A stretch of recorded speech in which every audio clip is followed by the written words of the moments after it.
जुर्म की दुनिया भी वाकई अजीब है। कई बार जो दिखता है असल में वो होता नहीं, और कई बार जो होता है असल में दिखता नहीं। ये कत्ल की कहानी भी कुछ ऐसी ही है। जिस शख्स की मौत होती है, मौके से उसकी लाश भी मिलती है और सुसाइड नोट भी मिलता है। वहाँ से मौत के सबूत भी मिलते हैं और मौत की वजह भी सामने आती है। इन सभी को देखकर पुलिस ये मान ही लेती है कि आत्महत्या का ही केस है। लेकिन जब पोस्टमार्टम की रिपोर्ट सामने आती है तो पूरी घटना ही बदल जाती है। अब पुलिस एक बार फिर से तफ्तीश शुरू करती है और फिर जो कहानी सामने आती है उसे जानकर पुलिस भी दंग रह जाती है। हेलो दोस्तों, मैं प्रीति मिश्रा। आज क्रिमिनल स्टोरी के एपिसोड में मैं आपको मध्य प्रदेश के एक बेहद ही सस्पेंस थ्रिलर मर्डर मिस्ट्री की सच्ची कहानी सुनाती हूँ। कातिल के अजीब कत्ल की कहानी है ये। जिसकी हत्या हुई वो जिंदा था, तो फिर मरने वाला कौन था? आइए जानते हैं स्टोरी के। मध्य प्रदेश की राजधानी भोपाल का सेंट्रल जेल, साल 2019, तारीख 29 जून।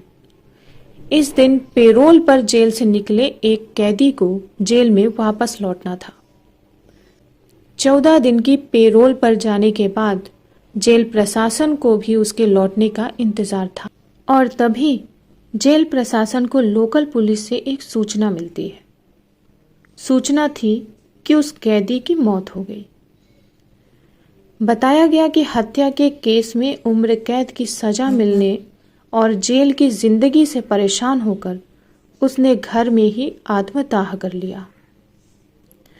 लोकल पुलिस ने बताया कि कैदी ने एक सुसाइड नोट भी छोड़ा है। हैंडराइटिंग भी उसी की है और मौत की वजह भी बताई है। इसलिए अब उसके शव का पोस्टमार्टम कराकर केस को बंद करने की तैयारी है। ये जानकर जेल प्रशासन भी उस कैदी के केस को बंद करने के लिए लोकल पुलिस के फाइनल रिपोर्ट का इंतजार करने लगा। जिस कैदी की मौत हुई थी उसका नाम था राजेश परमार। उम्र तकरीबन 34 साल। वह मध्य प्रदेश के भोपाल के नीलबढ़ एरिया के हरिनगर में रहता था। इस राजेश परमार पर साल 2014 में एक हत्या का आरोप लगा था। उसी केस में इसकी गिरफ्तारी हुई थी। साल 2016 में उसे कोर्ट ने आजीवन कारावास की सजा सुनाई थी, जिसके बाद से वो जेल में ही था। साल 2019 में राजेश के पिता की मौत होती है। इसी वजह से उसे 14 दिन की पेरोल मिली थी और 15 जून को वो पेरोल पर बाहर आया था।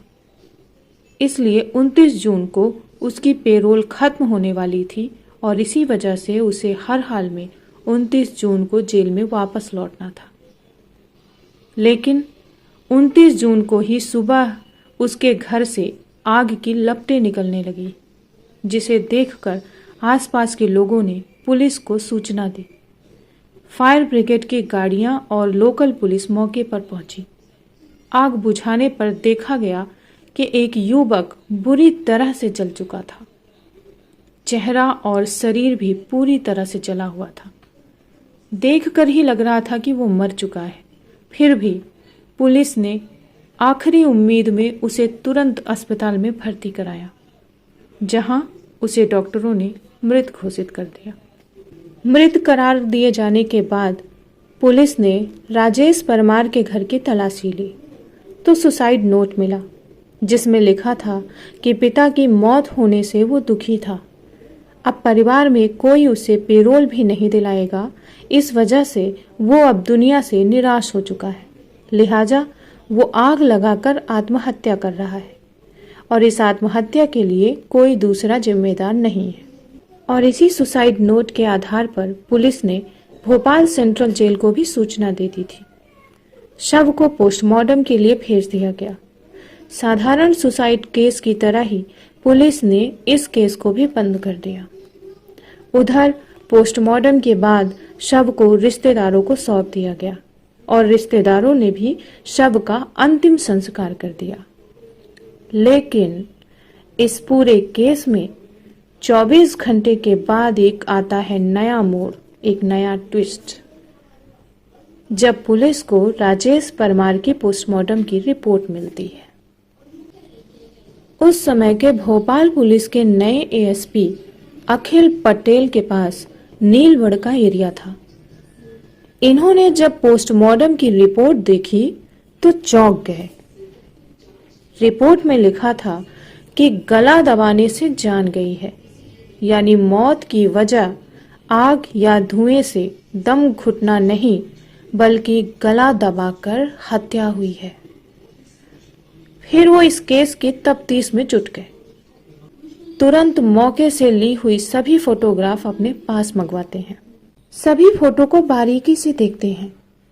एक फोटो में वो देखते हैं कि मरने वाले शख्स का पैर बिल्कुल एक दूसरे से चिपका हुआ था, जबकि जब भी कोई जलकर मरेगा तो वो तड़पने लगेगा। फिर उसके पैर एक दूसरे से चिपकने के बजाय अलग अलग होने चाहिए, लेकिन इस केस में ऐसा नहीं था। दूसरी तस्वीर भी वो देखते हैं। उनसे पता चलता है कि उस शख्स का चेहरा और सीने वाला हिस्सा ही पूरा जला हुआ था, जबकि हाथ और पैर ज्यादा जले नहीं थे और अजीब तरीके से मुड़े हुए भी थे। इससे शक यही होता है कि कहीं हाथ और पैर बांधे तो नहीं थे, जिस वजह से ऐसा हुआ हो। अब इसका पता लगाने के लिए वो पुलिस अधिकारी पूरी टीम के साथ मौके पर जाते हैं।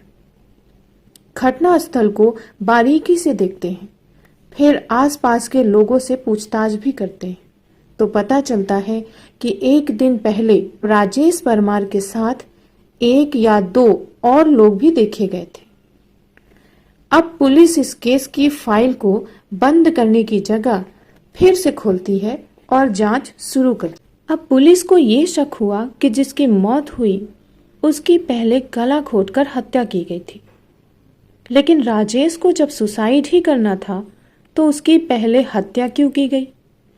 अगर किसी ने गला दबाया तो वो कौन था? अब पुलिस के सामने ये भी सवाल था कि कहीं ऐसा तो नहीं कि मरने वाला राजेश ही ना हो। अगर ये राजेश नहीं है तो फिर कौन था? इन सब सवालों का पता लगाने के लिए पुलिस ने राजेश का मोबाइल नंबर पता करने की कोशिश की। फिर रिश्तेदारों के जरिए उसका एक मोबाइल नंबर मिला जो जेल से आने के बाद एक्टिव था, लेकिन अब बंद हो चुका था। उसकी आखिरी लोकेशन भी भोपाल की ही थी। पुलिस ने जब उसके फोन की कॉल डिटेल चेक की तो एक नंबर पर कई बार बात होने की जानकारी हुई, लेकिन जब उस नंबर पर संपर्क किया गया तो वो नंबर बंद था। वो नंबर था निहाल नामक युवक का। अब पुलिस के सामने निहाल को खोजने की चुनौती थी और मन में सवाल भी थे कि कहीं निहाल ही तो नहीं मारा गया। इसके अलावा और भी कई सवाल थे। फिलहाल पुलिस उसकी फिर पता चला कि निहाल मूल रूप से बिहार का रहने वाला है और पहले राजेश के मकान में ही किराए पर रहता था, लेकिन कुछ महीने से यहाँ से दूसरे मकान में शिफ्ट हो गया था। अब पुलिस की जांच में निहाल की लोकेशन गुजरात में जाकर मिली। इसके बाद पुलिस की एक टीम गुजरात पहुंची और उसे पकड़ लिया। इसके बाद जब उससे कड़ाई से पूछताछ हुई तब उसने जो कहानी बताई वो बेहद ही चौंकाने वाली थी। निहाल ने बताया कि जेल से पेरोल पर आने के बाद राजेश ने उससे संपर्क किया था। फोन पर बात हुई और वो उससे मिलने भी गया था। बातचीत के दौरान वो काफी परेशान था, इमोशनल भी था, क्योंकि पिता की मौत के बाद उसे अब जिंदगी में शायद ही कभी पेरोल मिलने की उम्मीद थी। इसीलिए उसने सोचा था कि वो दुनिया की नजरों में हमेशा के लिए मर जाए और असल में जिंदा भी रहे। इसके लिए उसने कुछ क्राइम सीरीज देखी थी, जिसके बाद एक खौफनाक आइडिया उसने अपनाया। इसके लिए उसने घर में रहने वाली एकमात्र मां को पूजा के बहाने 23 जून को ही बाहर भेज दिया था। उसके बाद उसने साजिश रची कि 29 जून को पेरोल खत्म होने के बाद भी उसे जेल न जाना पड़े, इसलिए 28 जून को ही किसी दूसरे शख्स को अपनी जगह मारकर दूर कहीं चले जाने की तैयारी में वो जुट गया। निहाल ने बताया कि इस काम में मदद के लिए उसने मुझे बुलाया, लेकिन मैंने साफ मना कर दिया। इसके बाद उसने 1 लाख रुपए का लालच दिया और कुछ पैसे एडवांस में भी दिए। इसीलिए उसके झांसे में आकर मैंने उसकी मदद की। अब इस तरह 29 जून को पेरोल खत्म होने से ठीक 1 दिन पहले यानी 28 जून को ही हम दोनों की मुलाकात हुई। 28 जून की शाम को ही दोनों घर पर ही फोन छोड़कर घूमने निकले ताकि लोकेशन ट्रेस न हो सके। इसके बाद एक पेट्रोल पंप के पास राजेश को अपने ही उम्र और लंबाई वाला एक युवक मिल गया। उस युवक ने अपना नाम राजू रैकवार बताया था और दोनों फिर बातचीत करते हुए दोस्त बन गए। बातों ही बातों में दोनों ने राजू को घर पर पार्टी करने और शराब पीने के लिए तैयार कर लिया। राजू मजदूरी करता था, इसलिए राजू भी दोनों के साथ राजेश के घर पर आ गया। यहाँ पर राजू को इन दोनों ने खूब जमकर शराब पिलाई। जब उसने अपना होश खो दिया, तभी राजेश ने उसकी गला दबाकर उसकी हत्या कर दी। इसके बाद उसने हाथ और पैरों को रस्सी से बांध दिया ताकि अगर जिंदा भी हो तो आग से बच ना सके। हाथ पैर बांधने के बाद उसे फर्श पर लिटाया और फिर घर में रखी किताबों को उसके ऊपर डाल दिया। फिर राजेश ने खुद ही एक सुसाइड नोट लिखा और उसे कुछ दूरी पर रख दिया ताकि वो सही सलामत पुलिस को सुसाइड के सबूत के रूप में मिल जाए। इसके बाद दोनों ने बाइक से निकाला हुआ पेट्रोल भी डाल दिया ताकि आग से वो पूरी तरह से जल जाए। चूंकि घर का दरवाजा बाहर से बंद होने पर साजिश का शक हो सकता था, इसलिए दोनों ने घर के दरवाजे को अंदर से बंद किया और छत के रास्ते बाहर निकल आए। इसके बाद खिड़की से माचिस जलाकर तीली को अंदर फेंक दिया। इस तरह जब आग की लपटें बढ़ गईं, तब दोनों एक साथ वहां से फर। साजिश के तहत राजेश ने निहाल का एक पुराना सिम कार्ड लिया और साउथ इंडिया चला गया। वहीं निहाल गुजरात आ गया था। अब पुलिस ने निहाल की कहानी की सच्चाई का पता लगाने के लिए उस मृत युवक के बारे में पता लगाया, तो ये सच निकला, क्योंकि राजू रैकवार की पत्नी ने 28 जून की रात में ही लोकल पुलिस में गुमशुदगी की शिकायत दर्ज कराई थी। इसके अलावा पुलिस को राजेश के घर से राजू की चप्पल भी मिली थी, जिसे उसकी पत्नी ने पहचान लिया था।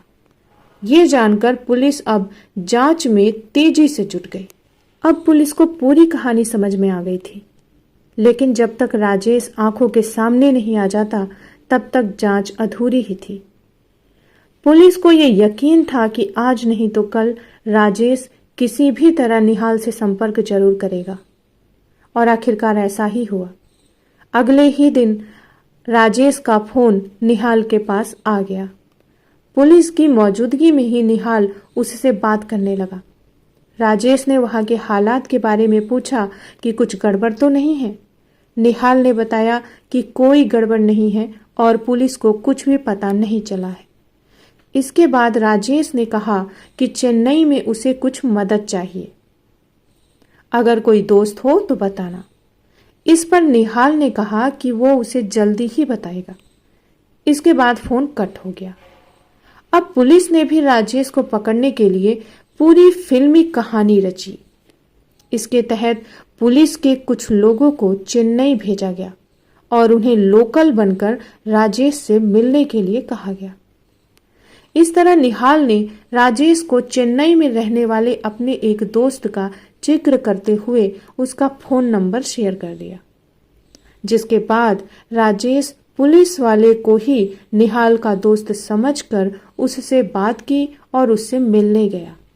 जैसे ही राजेश ने लुंगी और माथे पर तिलक लगाए दो युवकों को निहाल का दोस्त समझकर मदद मांगने पहुंचा, तभी उसे पुलिस ने पकड़ लिया। इस तरह पुलिस ने एक ब्लाइंड मर्डर केस का खुलासा करते हुए 8 जुलाई 2019 को पूरे केस को मीडिया के सामने लाया था।